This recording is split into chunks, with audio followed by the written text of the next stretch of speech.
Chris Kids is the champion of human potential. We're a family for kids who don't have a family. This is home, and we try to make it as homely as possible. They just completed a $12 million capital campaign in what is a horrendous economic climate. Today, Chris Kids is celebrating 30 years of service, over 15,000 changed lives. And when we were there for the site visit, we had a chance to tour their new facilities. On this site, we have the Chris Counseling Center, which provides behavioral health services to the community at large, as well as to the residents in our programs. We have a supportive housing apartment complex, and it serves youth between the ages of 17 and 24 who are single and parenting, who basically don't have family support. They've either aged out of foster care or become homeless. All of our kids have behavioral or mental health needs. So we're working with some of probably the more challenging children and youth because oftentimes there's a clinical diagnosis that has to be addressed. I was just out of control, had a lot of anger issues, a lot of hatred, a lot of fighting. I was just severely out of control.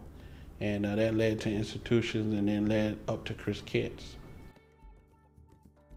They have very deep relationships and collaborations and a strong voice at the table from an advocacy perspective, that they were able to navigate some changing waters in how child welfare works in the state. Now we have a counseling center that's also a part of diversifying our revenue sources. That's a way for us to sort of bring in more revenues that way and help train other service providers, so that we are training our own staff and then also training people in the community who pay us for that training. They truly have diversity on their board.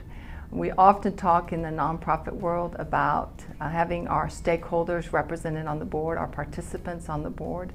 Well, Chris Kids does that, and they do it beautifully. One of their board members, Thomas, who was Chris Kid many years ago, and he's able to provide a perspective that no one else could possibly provide in the discussion when they do their long-range planning, when they make those important decisions about funding. Today, I believe that if Chris Kids hadn't given me the opportunity to come to their program, I would be in jail or I would be dead. Now I'm married. With a wonderful wife, been married for 13 years. I actually work in Hyundai Capital America in their finance department, and I'm excited about life now. When people come to visit the Summit Trail apartment community and the Chris Kids Counseling and Education Center building, they are coming to visit a community that philanthropy built.